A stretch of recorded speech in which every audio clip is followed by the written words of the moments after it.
If you've heard or read that the Ankarsrum is not a good mixer for making sourdough or brioche or anything very much, well, this is the kind of sourdough that I make with it every week. And I also make brioche, and it's really good. It's one of the best machines you can have in a domestic context for doing those things. And there's the proof.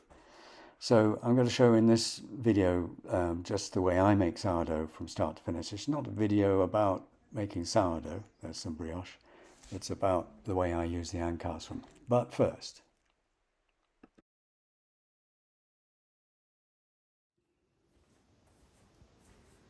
so the key thing that divides this type of machine from this type of machine is that this has a gearbox here in the head. This is the type of machine that almost everybody's familiar with.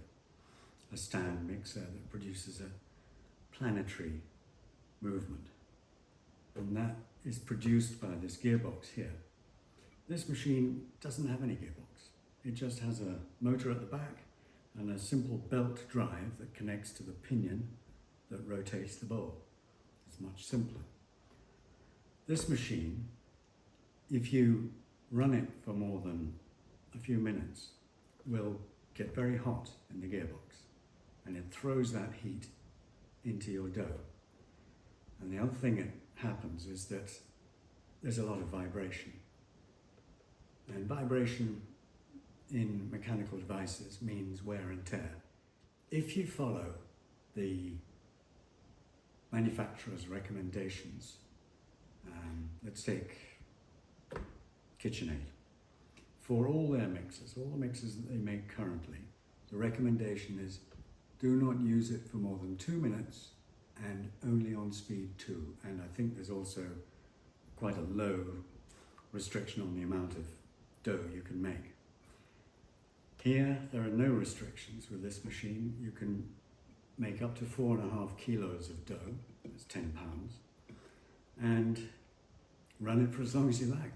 Run it for as long as the dough needs. That's the crucial thing, because 2 minutes at speed 2 in this type of machine is not going to develop a good dough. It's just not enough. And the only people that say it's enough are the manufacturers. If you look at the manufacturers' recipe books, all their recipes are timed to the restrictions of the machine. But that is never going to be enough for you to make good bread. So, unfortunately, with Ankarsrum, their manufacturer's recipe book also is very underestimates the amount of time you should use the mixer for. But with this machine, there is no downside to using the machine for as long as the dough requires. With this one, you'll generate a lot of heat, a lot of vibration and wear and tear, and you'll eventually, if you continue doing it, you continue making bread that way, you will break the gearbox, as I have done on this.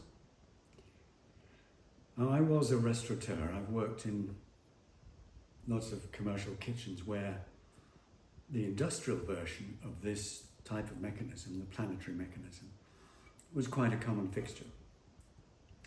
And they're common in commercial bakeries. At industrial scale, and we're talking about something that's almost as tall as I am and sits on the floor and needs a forklift truck to move it, at that scale, the machine is strong enough. It's built strongly enough to do the job. And the ratio between the mass of the machine and the mass of the dough that you're mixing is much more in the machine's favor than it is here. The problem comes when you scale down that type of mechanism into a machine like this, which has a weight, a size, and a price point that works in the domestic context. The problem is, this type of machine is not strong enough to be a useful tool for serious bread making. Okay for the occasional loaf if you're not really concerned about the quality of the bread you're producing. But if you want a general purpose mixer that is much more slanted towards bread making and has a really good bread making capacity, it's this machine here. There are other types, and I have used industrial spiral mixers as well. They make fantastic dough, but that's all they do. They're just a one-trick pony. And you can buy spiral mixers that are aimed at domestic use, but that's all they do. And they're quite big and they're much more expensive. And if you're really dedicated to bread making, you might want to choose that. But if you want a general purpose mixer that is very good for bread and does all the other things that this kind of mixer does as well, this is a much better bet. It's strong, it will make really good dough without overheating it, and it'll never break down. So now onto the type of sourdough that I'm making here, which is a Miche. It's a rustic kind of French recipe using mainly wholemeal flour, some white flour, some spelt and some rye. And I'm starting with my culture that I keep in the fridge. I treat this very cruelly. I don't feed it more than once a week. Take 100 grams of that, add 100 grams of flour. This is white flour I'm using here. And 100 grams of water. Mix it, leave it for, I usually leave it for about 6 or 7 hours to mature or to get active, and then it'll look something like this. Depends on the temperature in where you're leaving it, but then you take 100 grams of that and you add another 100 grams of water and flour again, and you leave it for, let's say I usually leave it overnight so that it's ready in the morning. And here it is in the morning, and this is what it looks like. Very lively, full of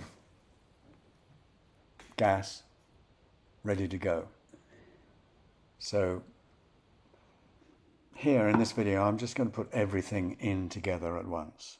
I don't usually do it that way myself. I tend to put the starter in after I've hydrated the flour, but just for simplicity, putting everything in at once. So 700 grams of water, that starter, which is 300 grams, the 1 kilogram of flour, the recipe note, it's all in the notes, and then kick it off to mix. That usually takes a minute and a half, just to mix everything together. You might need to give it a quick prod by moving the dough hook, just if it gets clogged into a kind of log jam, you can just break that up, but usually it's fine by itself. So when that's fully mixed together, like this, you can turn it off. Then I cover it with a damp cloth and I leave it for 30 minutes roughly. And that's a good thing to do with your dough, no matter what mixer you're using. Give it this 30 minutes to hydrate, because it helps the gluten develop spontaneously without using a mixer. And it also produces a softer crumb in the finished loaf. So here you can see that already there's some spontaneous gluten development, and those strands that you're looking for as the gluten develops.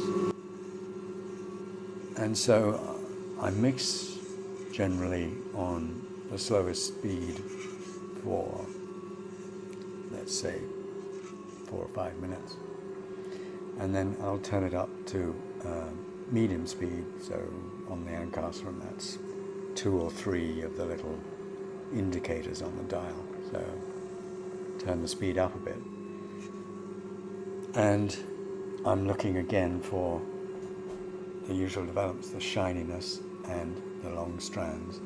And now towards the end of the development, after about 15 minutes, the dough has reached the stage where it's forming a ball, and it's now starting to detach itself and form a film around the outside of the bowl, or the inside of the bowl, I should say. And at this point, I know that we're more or less ready. And you just flip the rotor towards you, sorry, not the rotor, the hook towards you, to gather that dough back into a ball. Then out onto the table and organize the gluten like this. This is a clip from another video that I made because there wasn't anybody to hold the camera for me when I did this one. So you're just walking it round on a work surface without any flour, just to get the friction and to form a tidy ball like that. Then into the bowl and give it an hour or 2 hours, I should say, in a cool cellar. Because everything's really well organized in the earlier stages, this is now really easy to handle. You can see in the stretch and fold procedure how easy it is for me to handle it. And the dough stretching beautifully. I can fold it, it's not sticky, and that's all because of the work done in the Ankarsrum and on that stage of walking it around into a nice cushion shape on the work surface. Back under the damp cloth and into the cellar again several times. 3 times I might do that stretch and fold depending on the cellar temperature. I mean, when I say cellar temperature, I mean your cool proving place.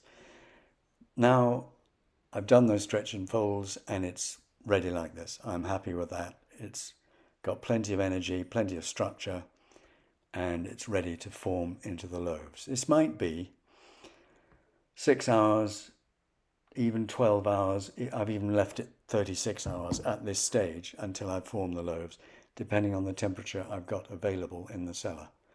In the winter, when it's 15 degrees, I can leave it up to 36 hours and it still looks like this in the bowl at the end of that.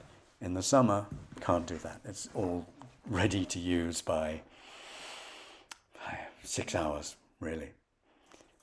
But the longer you can leave it, the better flavor you get, the better texture you get. So here I'm stretching it out into a rectangle to make to fold it into shape for the loaves. And again, you can see because there's a non-sticky side, which is down, it's very easy to handle. You can just pick it up and almost flip it around your head like a pizza. I haven't quite tried that, but it's almost feasible. So then when it's in the shape of a rectangle, you can fold it over, and there are various ways of doing this. I'm just doing it this way.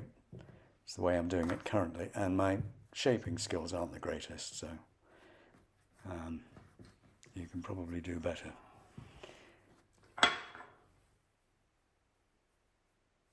So I'm going to divide this into 2 and make 2 loaves. It's not all that easy to get them exactly the same weight and size, so approximately is good enough, really.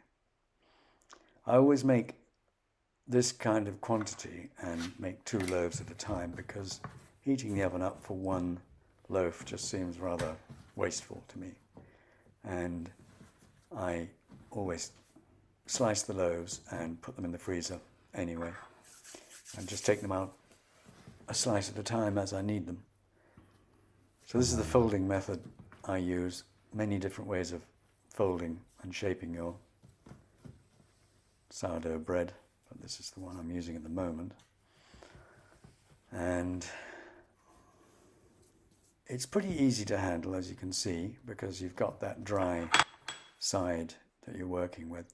The ends can be a little bit sticky. That's why I need to dip my fingers in the flour a little bit sometimes.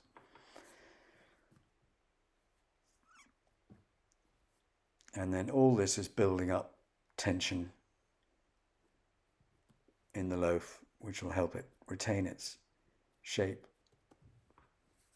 when it goes into the oven and not fall flat completely. Just tucking in the ends there. And this final stage of shaping is just adding yet more tension by using the friction against the work surface to stretch the gluten bonds on the surface of the loaf. Always remember which way your seam is.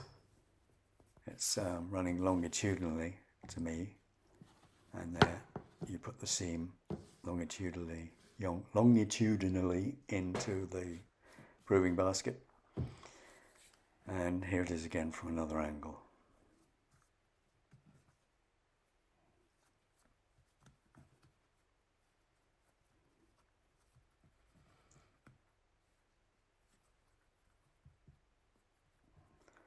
I must improve this. You look at professional bakers and they're really hot on this. Speaking of which, I've got some links in the notes to a wonderful baker called Richard Bertinet, French professional baker who's now an educator, bread educator. And I've linked to a video where he shows how to use a mixer. It's not an Ankarsrum, it's a KitchenAid mixer, but the principle is the same about how you use a mixer to develop the dough. And of course it takes a lot more time than it says in any recipe book, except recipe books written by real professional bakers. You look at the standard sort of celebrity bread recipe books, they're not very good on the length of time required to develop a dough properly. So there's the last loaf into the basket, and those are going to be covered up now with a plastic bag and left at room temperature for the final proof. And I usually leave it until the dough has risen to the side of the basket. Then into the oven. Details in the recipe, and there's the finished loaf. So, some people say it can't be done, making sourdough with the Ankarsrum, but there it is.